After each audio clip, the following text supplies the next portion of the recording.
บอกยอดก่อนเท่าไหร่300ค่ะ300ซื้ออะไรนักหนา300เนี่ยเอา เอาไว้ซื้อของให้ผู้สาวค่ะโอ้ยแจ็คพอตแตกแต่เศร้าบอสนุงานเข้าน้องอาอายสกุลนพรโทรมาขอเงิน300 บาทจะไปซื้อของให้ผู้สาววาซันเดย์ทักทายสบายดี FC แฟนคลับของเสียงวิหกนกพงศกร FC ของน้องอาอายสกุลนพรลูกสาวบอสนกและหลานสาวของย่านุถ้าเอ่ยถึงเด็กคนนี้อยู่ในแวดวงการหมอลำหรือว่าวงเสียงวิหกพวกเขาก็จะได้หู้จักกันดีว่าผู้ที่คุ้มบังเหียนให้กับอาอายว่าผู้ที่ประคับประคองเป็นผู้ปกครองที่สำคัญถ้าเกิดเรื่องอีหยังขึ้นมานี่ก็จะมีหลักๆคือยาลำบอสนกบอสนุแล้วก็ลุงใหญ่จะมี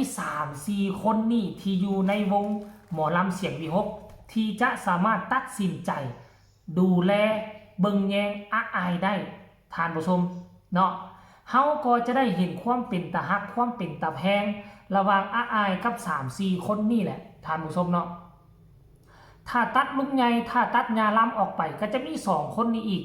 ก็คือบอสนกกับบอสนุ2คนนี้คือฮักด้วยจิตด้วยใจฮักแบบบ่หวังผลตอบแทนใดๆทั้งสิ้นฮักแบบที่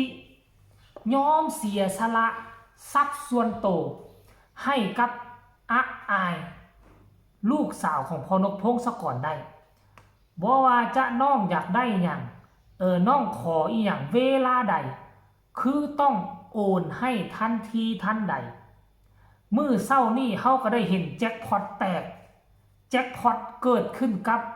บอสนุบอสนกโชคดีไปบอสนกนี่โชคดีแนวใดอาอายแซดไปแล้วกาบ่ตอบโทรไปกาบ่รับเพราะช่วงระยะนั้นก็คือช่วงระยะที่พอนอนกลางคืนพากันแสดงพากันห้องรำทำเพลงตกตอนเช้ามาเนาะกะนอนโซเฟอร์รถก็หักจะขับรถพาไปเองดอกหามองนั่นหามองนี่เนี่ยมันเป็นลักษณะแบบนี้นะทุกคนเนาะแต่ว่าบอสนุบ่แม่นนั้นในบอสนุเดินทางก็เลยว่าจักโชคให้จักโชคดีทานผู้ชมแซดหาก็บ่ตอบก็เลยว่าโทรหาก็เลยรับก็เลยได้ฮู้ความจริงว่าตนเองแจ็คพอตแตกตอนเช้ามื้อนี้เจออาอายสกุลนพรจัดการให้เสียเงินไป300 บาทเพิ่นก็ถามเหตุผลเด้เพิ่นก็ถามเหตุผลว่าสิเอาเงินไปเฮ็ดหยังคือสิเอาไปหลายแท้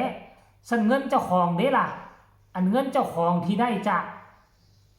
มาลัยหน้าเวทีได้เงินถอกเงินทิปหน้าเวทีได้ไปใส่เมิดว่าซั่นเด้อาอายก็ตอบว่าอาญาล้ำเก็บไปเมิดแล้วจ้ะล่าบ่ได้มีเงินเป็นของตัวเองเด้ญาล้ำเก็บไปเมิดแล้วจ้ะว่าซั่นเด้หัว XXX สิเอาไปซื้อของให้ผู้สาวบอสนุก็เลยบอกว่าผู้สาวโตเพิ่นบ่ได้มักนำเด้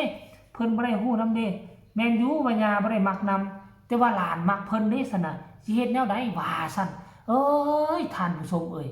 คนเฮาละว่าเป็นแนวนี้สร้างเว้าสร้างว่าให้ทุกคนไปฟังคลิปนี้จากปากแล้วจะหัวเราะแบบบ่ฮู้โต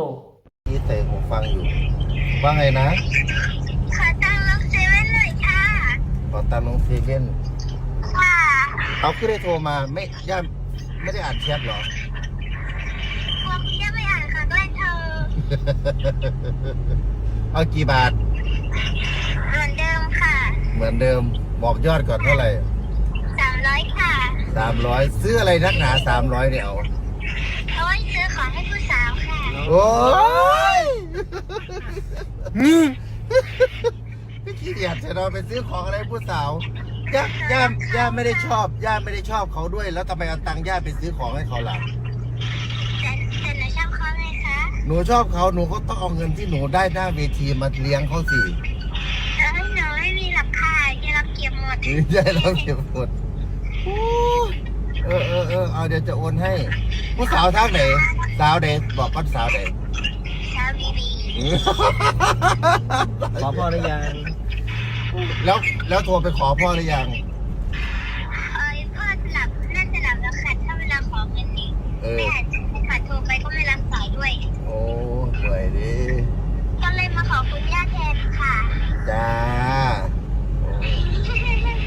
ผมว่าหัวนะ ต้องว่าหัวซับนี่ละ ขอเงิน เห็นแล้วไป FC แฟนคลับ เห็นความเป็นตาฮัก เห็นความเป็นตาแพง ค่อยคิดว่าอาอายโทรมา คงจะบ่แม่นเศร้ามื้อนี้ ฟังสำเนียงเสียงเว้าคล้ายๆ คือตอนอาอายเข้าวงการใหม่ๆ ปี 2023เอาก็คิดว่าคลิปเก่าบ่เพิ่นเอาออกมาลงใหม่บ่ฮึฟังไปฟังมาแล้วบ่แม่นเวลาที่อาอายจะเว้าจะจ่าจะโทรหาญานุก็พอจ่าน้องจะใส่วาจาแบบนี้แหละใส่วาจาแบบเป็นเด็กน้อยหั่นน่ะเพราะอายุ13 ปีก็คือ13 ปีแหละเนาะสำเนียงเสียงออยเป็นเด็กน้อยเว้าต้อยเวลาที่คนฟังน่ะก็คือปฏิเสธบ่ได้นะผู้ใดได้มาฟังสำเนียงเสียงออยของอาอายนี่คือบ่มีทางที่จะปฏิเสธได้บ่เชื่อให้เราโทรไปขอผู้ใดก็ได้อยู่ในวงเสียงวิหกได้หมดแต่ว่าบ่แม่นว่าอาอายก็สิมีแต่ขอคนอื่นไหนคนอื่นให้แล้วบ่แม่นว่าน้องบ่ได้ให้คนอื่นในน้องบ่แบ่งปันน้องแบ่งปันได้มาเห็นคลิปมื้อเช้านี่คือกันเนาะทีมงานของเสียงวิหกไปเจอกันว่าซั่นได้อยู่เซเว่นเลี้ยงแน่ว่าซั่นบอกเพิ่นเลี้ยงบอกอาอายเลี้ยงอาอายก็บอกได้จ้าว่าซั่นได้เว้าม่วนเลยเอามาใส่ตะกร้าเลยจ้า เดี๋ยวญาล้ำจ่ายให้เนี่ยท่านผู้ชมเราได้รับการแบ่งปันจากผู้อื่นมาเราก็มีน้ำใจแบ่งปันให้กับคนอื่นแต่ว่าคนอื่นบ่เอาน้ำเล่าเนาะเขาเว้ายอกเว้าใหญ่กันแต่ว่าอายนี่จริงจังได้เว้าได้จ้าเอามาใส่ตะกร้าเลยเดี๋ยวจ่ายให้เนี่ยท่านผู้ชมการฝึกสอนคนบ่จำเป็นต้องเว้าหลายปฏิบัติเฮ็ดให้เขาเจ้าเห็นแล้วเขาเจ้าหักจะจือคือกันกับบอสนุบอสนกปฏิบัติให้อายเห็นอายขอเงินไปเฮ็ดนู่นเฮ็ดนี่นั่นเขาก็เอาให้ในเมื่ออายได้จากคนอื่นอายก็จะช่วยเหลือคนอื่นกลายเป็นคนฮู้ผู้ดีเนาะกลายเป็นเด็กน้อยมีความกตัญญูเป็นคนฮู้ผู้ดีโดยที่บ่จำเป็นต้องบอกต้องสอนอีหยังมากมายนั่นเองท่านผู้ชม FC แฟนคลับอันนี้คือเรื่องเล่าดีๆเห็นแล้วก็ดีอกดีใจแทนยาล้ำแทนพอนัดพอแท้ๆของน้องอาย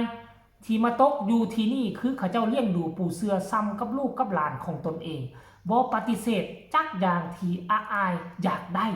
แต่ต้องเป็นเรื่องที่บ่ผิดกฎหมายบ่ผิดศีลธรรมบอดนุพร้อมที่จะสนับสนุนและมอบให้อย่างเต็มที่เอาคลิปนี้ก็ฝากฟังเอาไว้ซ้ำนี้ก็แล้วกันฝากกดไลค์กดแชร์กดติดตามที่สำคัญอย่ากดข้ามโฆษณา